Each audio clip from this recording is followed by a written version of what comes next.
Welcome back to another session. I hope you were well.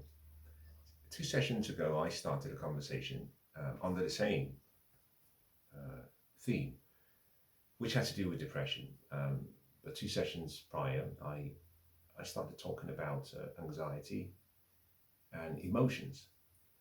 In the prior session, the one that followed, that preceded this one, I made reference to anxiety and looking to the past. In today's session, I want to talk about anxiety and look into the future. We all have similar concerns about the past, um, unique in their details, but similar.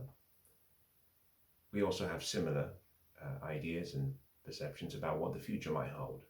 Again, similarly, unique in its details. But the reason we are similar is because as human beings, we are more the same than we are different. Human beings have the ability, unlike other life forms, to imagine. We also have the ability to pre-play by our memory past events. With our imagination, we can pre-play the future. With our memory, we can replay the past. And so in today's session, as I focus on the future and anxiety, let me start as follows. There isn't a book that exists that is a manual to life or to existence that sets out all of the things that you should do in order to find success. There isn't one book that exists that is detailed and tailored to your life.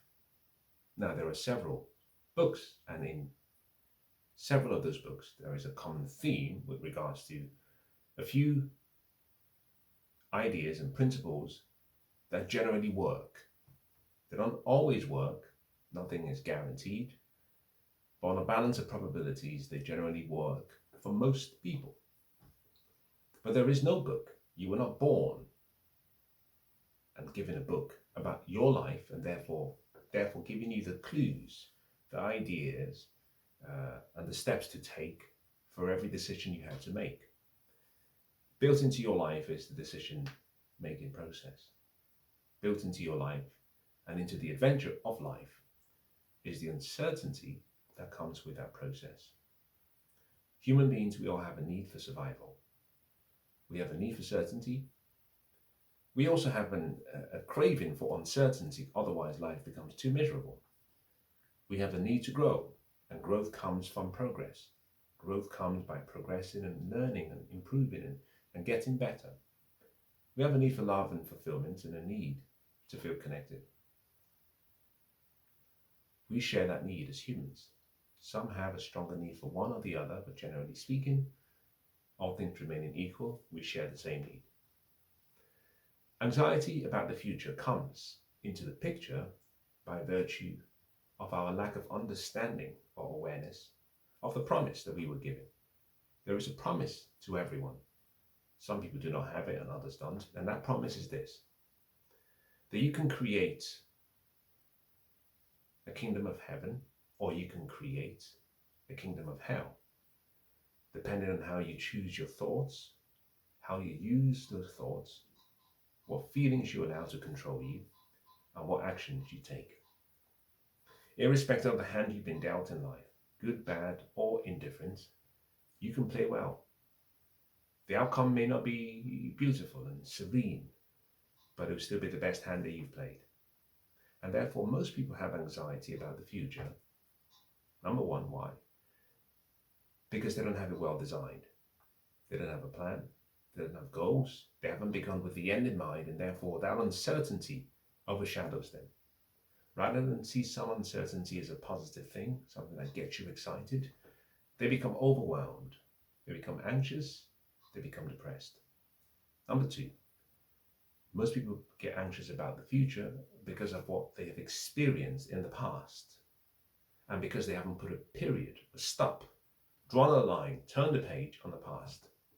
And therefore they believe the future will be similar to the present, which is similar and has been to the past.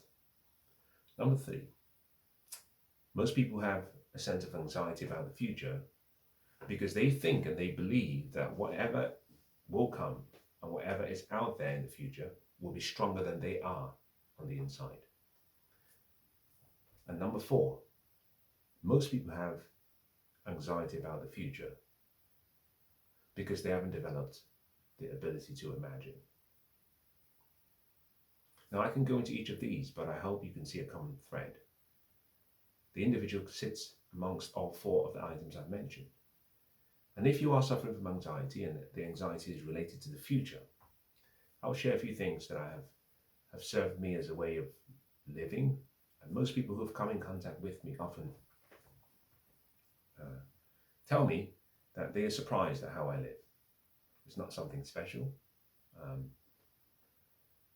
It's fundamentally based on the Judeo-Christian values. A principle that says, even if I spend the whole night thinking about the future, I could not extend one hair on my head by my thoughts because I do not have the wisdom and I do not have the ability and therefore the intelligence. And therefore I, despite being an intelligent being, not myself as a person, but humans as a whole, humans are intelligent. I subscribe to the view that there is an intelligence that permeates and penetrates and moves around what we call the cosmos. And this intelligence wants to work with the humans. It is intelligent, we are intelligent, and if you bring both together, they work together to achieve an outcome. And so I defer to the higher intelligence, which I think is what it is, when I have to. And when I think it's within my power, I look to myself. If I want to have lunch this afternoon and I have an options, a table, a buffet in front of me, I do not look to the intelligence to say, what should I eat? I just make the choice. It might be a good choice. It might be a bad choice. It's my choice to make. If I want to grow the seed from which the beautiful buffet was assembled, I plant the seed in the soil and I step back and I leave it to the intelligence that exists to grow the seed. My role is to water and protect and nurture the soil. The growing process is out of my control. I understand things that I can control. I understand things that matter. I bring those two together and I focus on what we call the Venn diagram where both intersect. Those who suffer with anxiety about the future fundamentally do not understand the concept of a Venn diagram. There are things that matter in life. There are things that you can control. You should focus on where those two parts intersect. Everything else, let go and let God.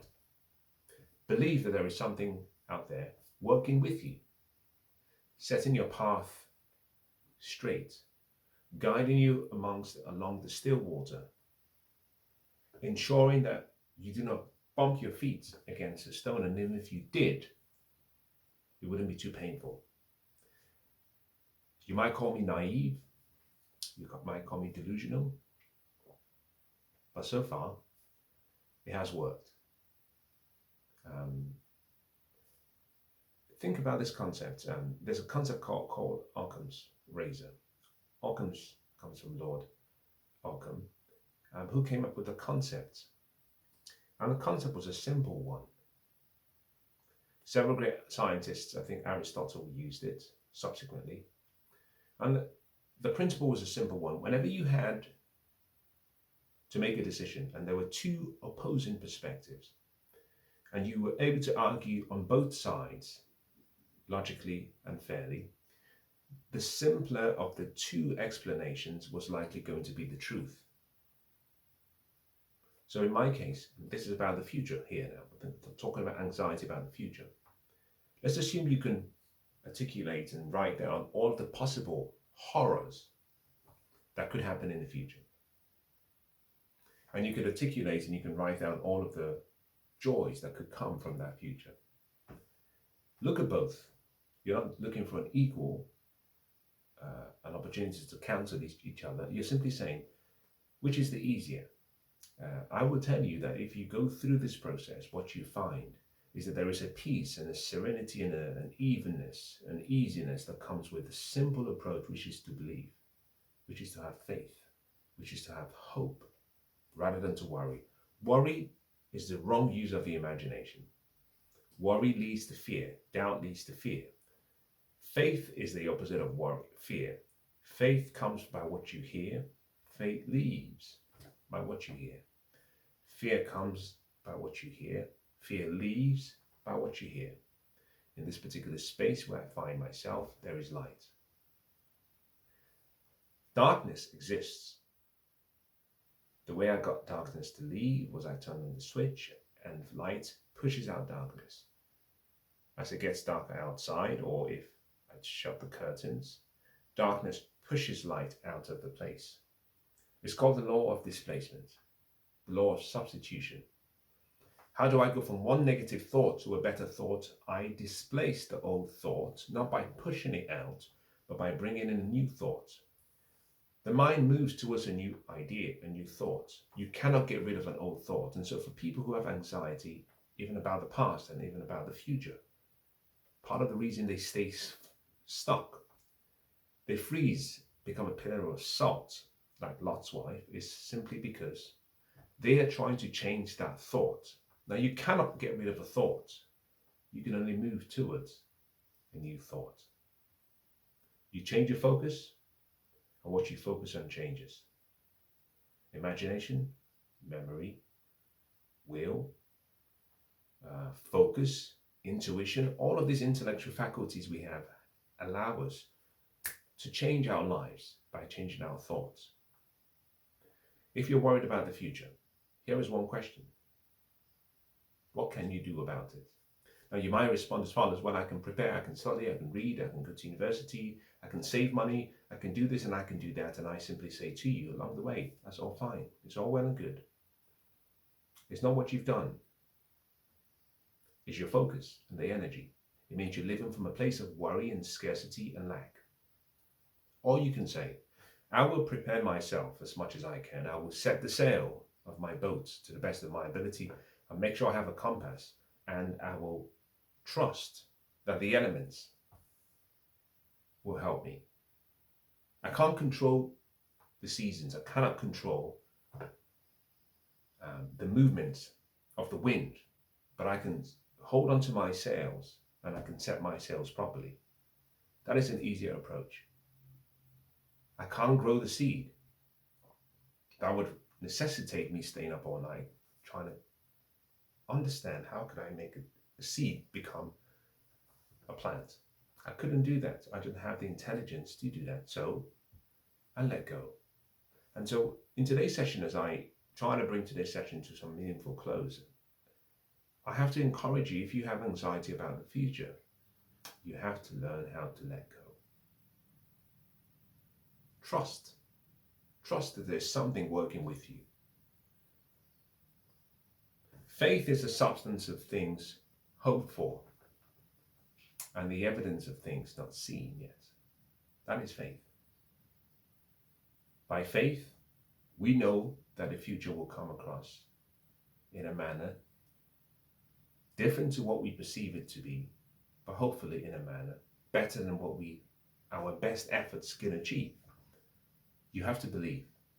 Unfortunately, I cannot give you faith and I cannot give you belief. It comes from within. Each person must carry their cross. And unfortunately, to those who believe, no proof is necessary. To those who do not believe, no proof will be sufficient. And people who suffer from anxiety about the future lack belief, lack hope, lack faith. And my word to you today will be, despite the sufferings of the past, despite the uncertainty and pain of the present, let go and let God. Believe that the future will be good. Expect a good future. And then move towards that future. Now, I hope today's session has been useful.